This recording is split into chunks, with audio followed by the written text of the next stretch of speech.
Just running some basic tests to determine which of these I'll be using, and I think I'll be using this, though the mileage is higher than this, and this seems to look a lot newer than this, but this works better than this, so I'm going to use this.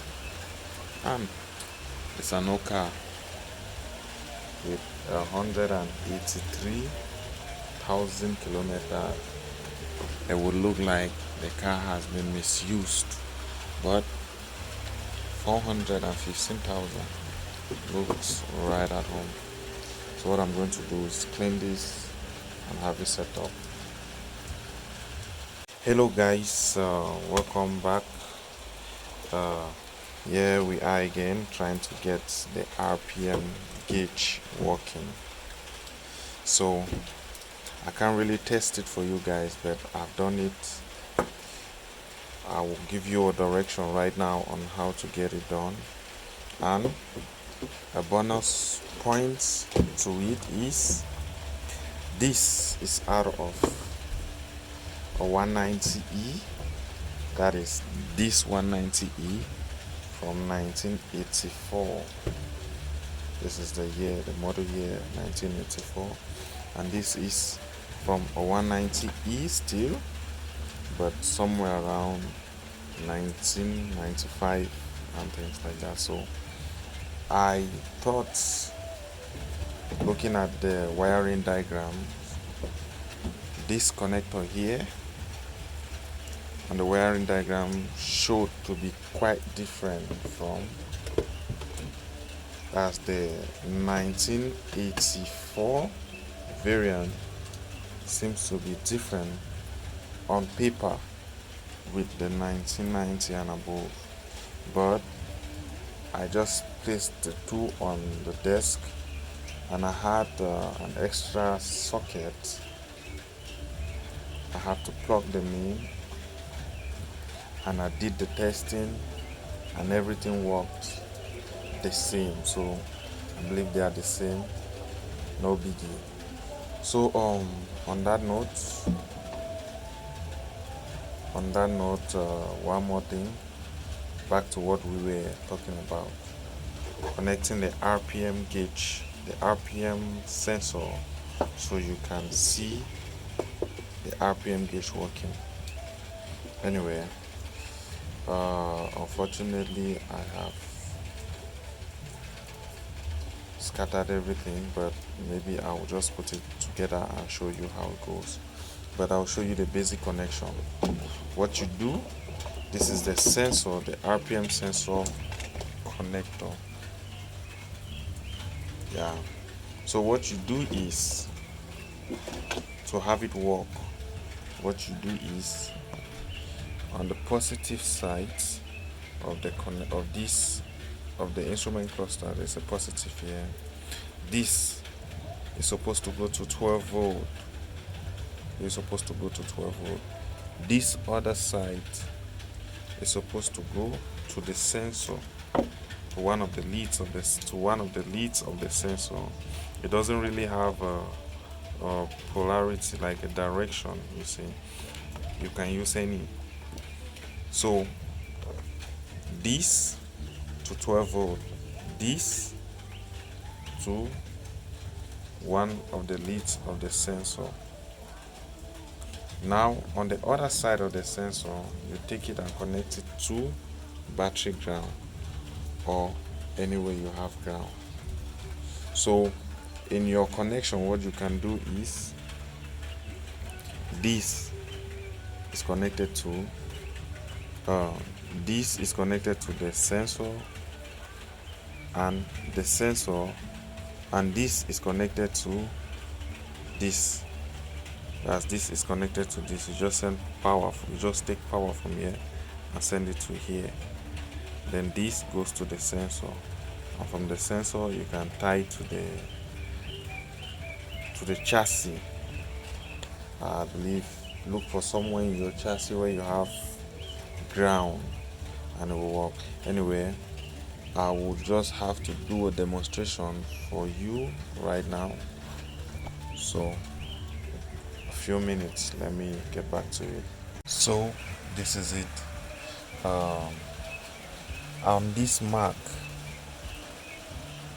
that is directly beside this hole, this little hole at the top, this is your pin 1.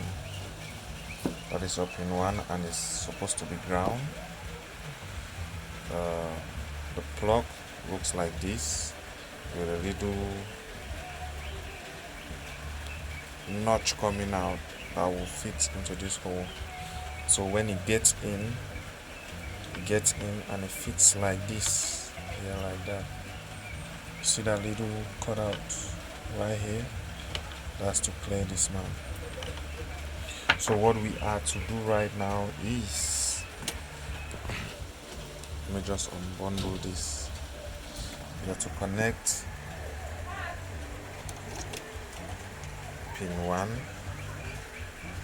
that is our ground, pin 6 and pin 8, and we isolate them from this group.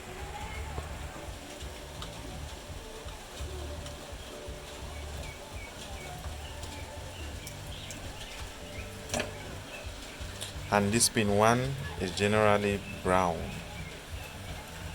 Now you just have to count 1, 2, 3, 4, 5, 6,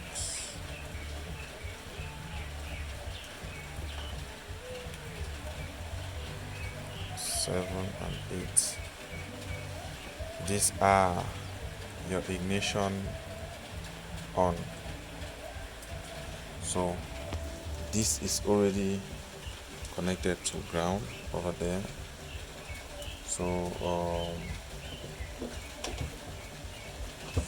then I think I'll just use this instead.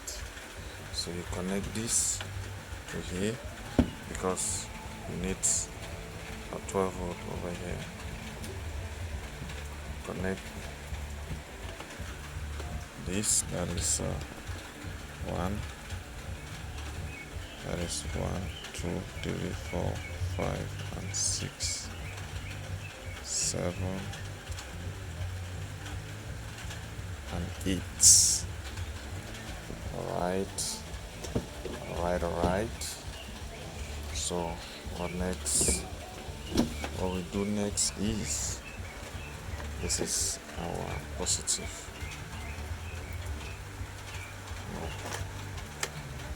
There's supposed to be another positive. This goes here.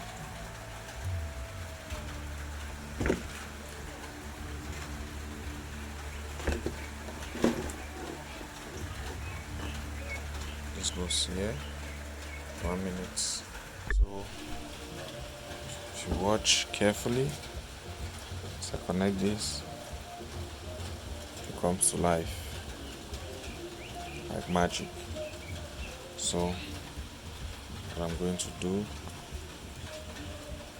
is connect this to this. It's rather unfortunate I didn't bring my tripod home with me, and I'm doing this on a Sunday.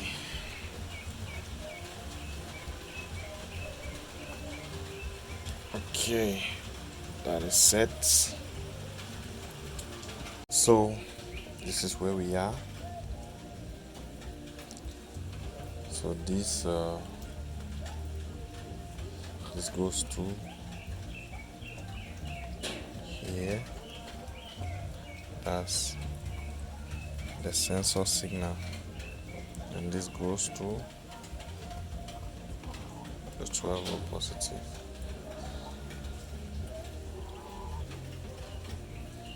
That is connected. So what you have to do now is very simple.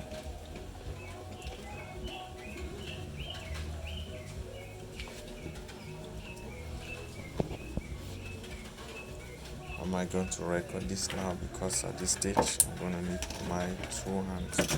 But anyway, let's figure out something.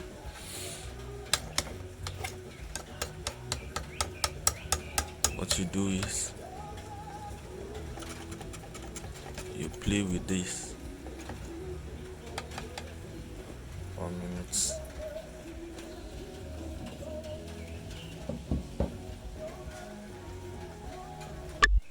So what you do is get something like this and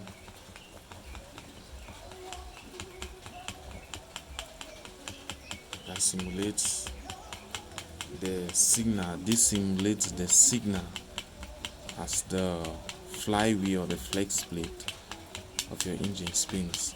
So you now look, let me just, so it goes like that.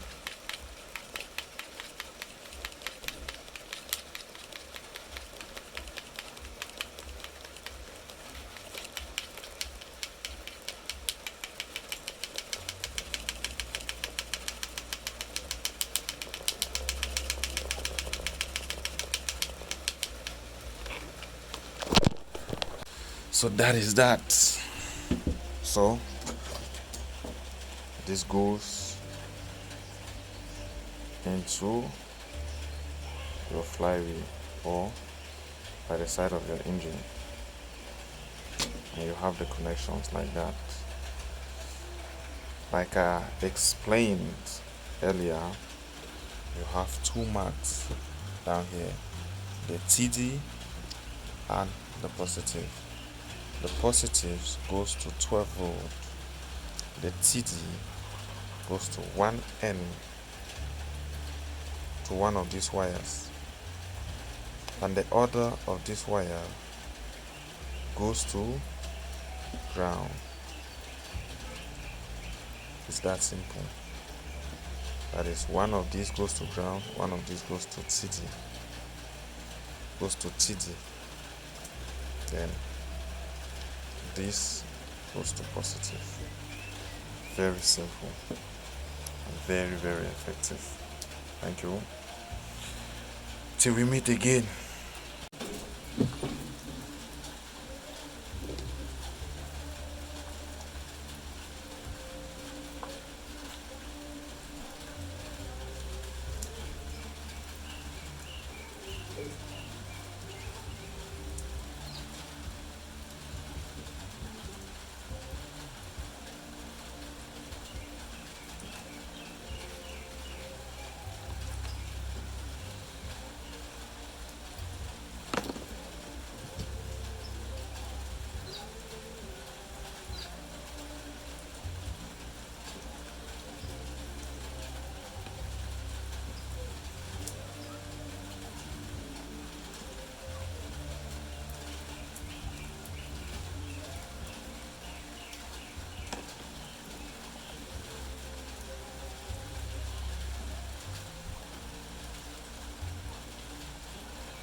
So we'll leave this to dry. We'll do this because I don't have the appropriate socket, the connector to go in there, so I'll just leave this to dry and it becomes permanently glued to that, like that. Yes. So please do leave. I would like to know where you're watching me from and your suggestion and opinion on the view, and if there is any other inquiries, any other thing you would like to know, you just indicate and we might get to it. More videos on the build will be coming soon. I just want the rain to stop so I can go further with having these signals to their appropriate sensors, these connections to their appropriate sensors. So we'll be taking off, we'll be working under the hood. I'm sure to keep you posted.